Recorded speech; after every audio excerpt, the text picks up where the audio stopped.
Hey everyone, welcome back to the channel. It's Travis here, and today we're going to be diving into a 4-month review of the Scuf Envision Pro controller. If you're new here, I'm a Warzone content creator, bringing you the best FPS tips, tricks, and gear reviews to up your game, so let's get started into this review.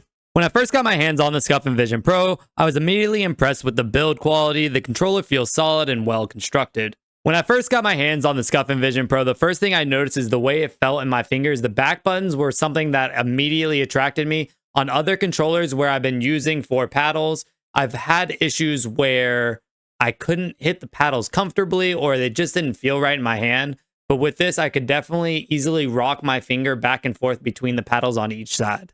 This controller also has a button on each side, so it's almost like having 6 paddles.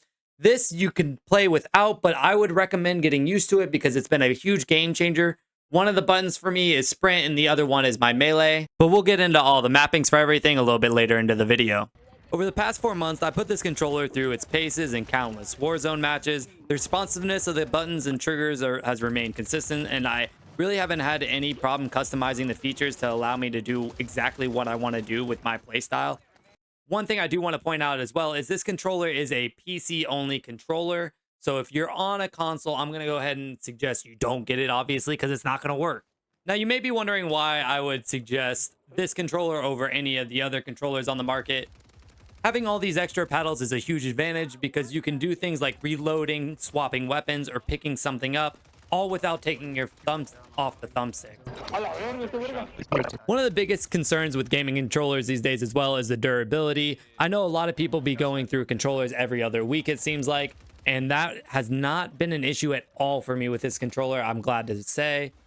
As long as we're not mentioning the ICUE software that you have to use with this controller is absolute garbage. Being able to switch the triggers between full pulls and mouse click triggers is a huge advantage, especially if you're somebody who struggles with having a faster trigger finger. Try out the mouse click triggers on this and you'll be greatly surprised how fast you can shoot. Every other button on the controller is also a mouse click, so it really makes for a good overall feeling on the controller consistently.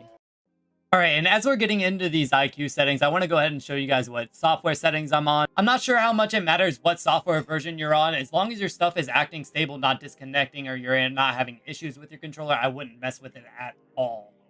The first thing you're going to notice is there's a lot of different profiles you can have over here on the left. So if you play multiple different games, this will be definitely helpful for you specifically. As you can see on the Scuf Envision Pro, there's a little lighting bar along your G keys on the bottom here, and you can switch the lighting whatever you want, honestly. These are just some of the presets that they have automatically. One thing a lot of people are going to be interested in is the mapping on the controllers. I have a couple of unique things, and some things are specific only to the binds I use in the game that I'm playing.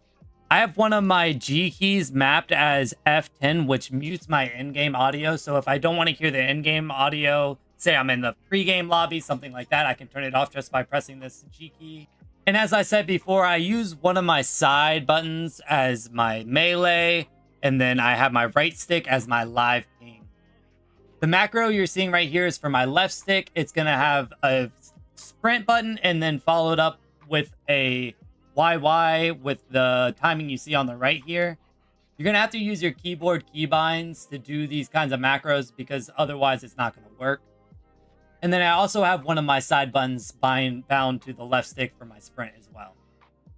My back buttons are the basic weapon swap, reload and use, jump and slide. As far as the thumbsticks, they're super adjustable. The dead zones are completely adjustable. You can change the response curve rather to one of the automatic presets, or you can do a custom like I have. I got this preset custom from TP, so shout out to him. The first ball is going to be at 0. The second ball is going to be at 24. We have the third ball sitting at 31. Fourth at 50. And then I believe it's 71 and 100. And I have my dead zone at 0. I don't mind a little bit of stick drift, but that's going to be different for everybody. I honestly don't have very much even with the controller after 4 months. And always clicking in my right stick to live ping almost every gunfight.